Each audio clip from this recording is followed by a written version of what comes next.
Previously on State of Franklin.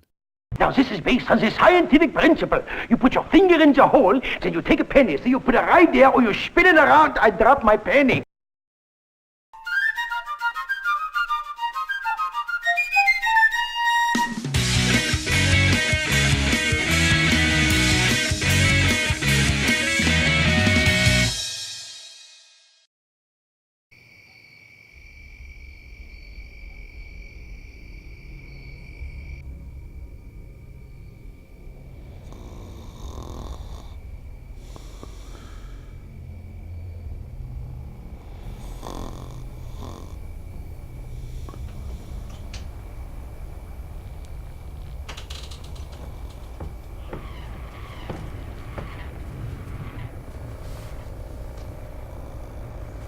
Toby.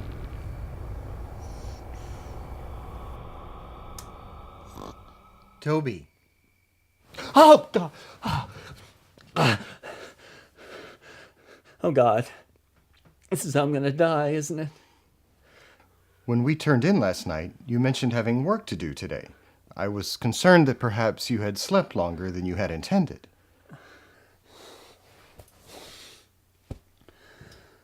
It's 4:30.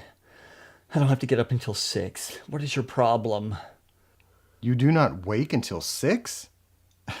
I have been stirring since 3 o'clock already. What are you, Nosferatu? Take an Ambien. Or read a book, or watch TV or something. I don't care. Just let me sleep. As you wish.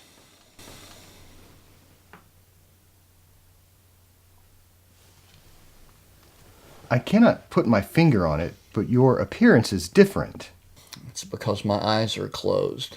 It's because I'm trying to sleep. So for the love of God, will you please leave? My apologies.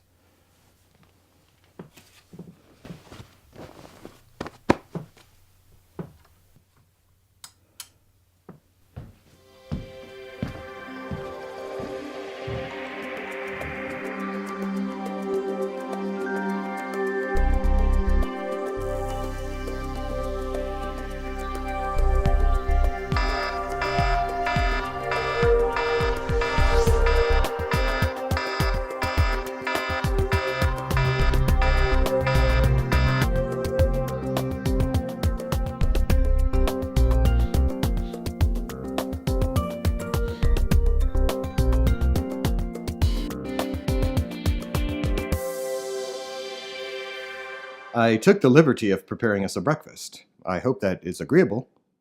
I found food supplies in your pantry and your cold storage. One compartment keeps foods chilled, the other sub-freezing. And your foods are even packaged with written instructions for heating. How clever. But this stove is truly a wondrous invention. I was able to deduce its operation by manipulating these controls. The top surface seems to function essentially like an oil lamp, though I reckon its fuel source to be a combustible gas of some sort. As for the oven, I simply pressed the word bake, and it produced heat. By ingenuity, no doubt. But I might be convinced to believe that magical forces were also at play. Well, if you're that impressed by my stove, you'd probably have a field day with a smartphone. But this stove has a self-contained clock with numerical expression. It shines in both the daylight and the dark. Yeah, that's cool. Actually, it's still quite warm.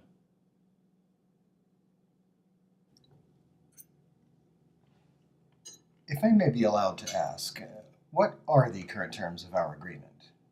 What do you mean? You had originally asked that I take my leave this morning, and I certainly do not wish to outstay your hospitality. I am prepared to set out immediately. That is, if I may be allowed to finish my meal.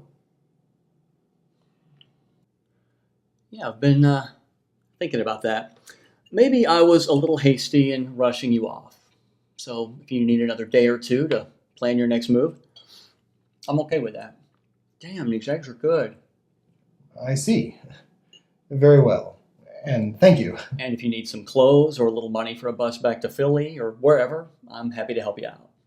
Despite what my wife would have everyone believe, I am not without compassion. I figured you managed to get into your current state of affairs. It only stands to reason there's a way to get you out of it. Your charity is humbling and very much appreciated.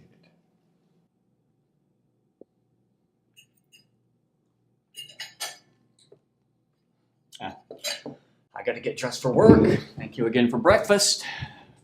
If you have to leave the house, don't lock yourself out. If you stay, don't touch everything.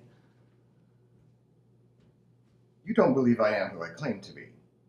I believe that you believe you are. Would not logic dictate that of the two of us, only I can be certain of the truth? Not necessarily. You can be certain that you're Ben Franklin and still, in fact, not be Ben Franklin. Hell, I was certain that Tony Robbins was going to make me a multimillionaire, yet here I am having breakfast with a hobo. What is the basis for your disbelief? Well, for one thing, Ben Franklin didn't have a beard. You're wrong. I have a beard. I have never seen one picture of Ben Franklin where he had a beard. Have you ever grown a beard? Yeah. When? I don't know, a long time ago. And are there portraits in existence which depict you with this beard? All that proves is that I can't prove that Ben Franklin didn't have a beard. That's it. You were clean-shaven when you retired last evening, were you not? What? And yet this morning there's a dark patch of hair just below your lip. Surely it was there all along and I simply didn't notice. That wasn't there last night. It's so odd. You are not alone in that sentiment. And I have far more experience than you in discovering that the future is bursting with oddities.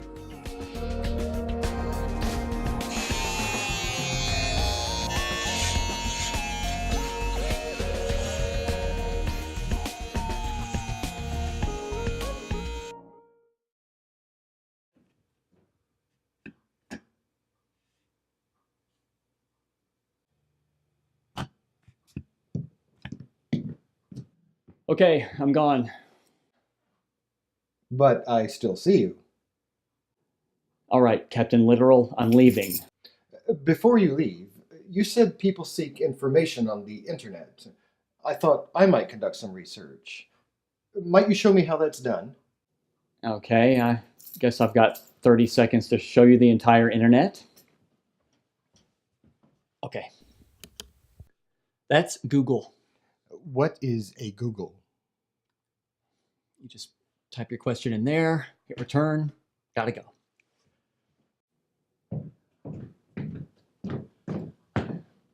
And if you steal anything, I'm calling the police.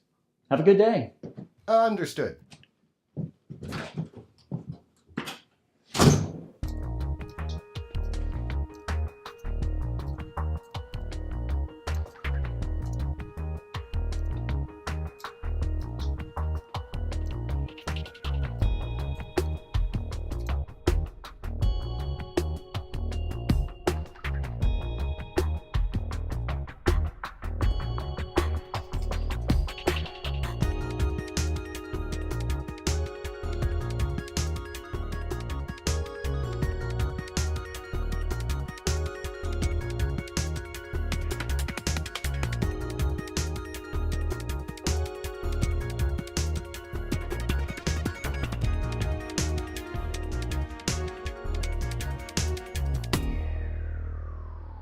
Worthless tripe. None but sensationalized fiction and unproven scientific theory. I figured you managed to get into your current state of affairs. It only stands to reason there's a way to get you out of it.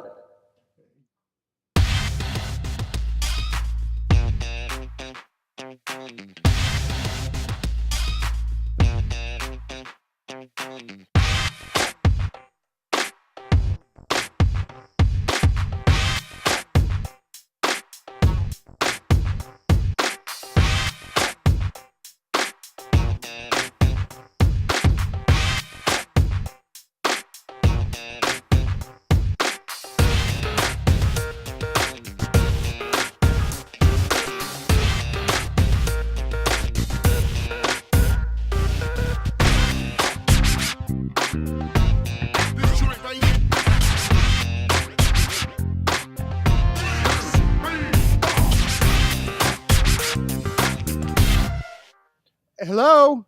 Neighbor? Hello?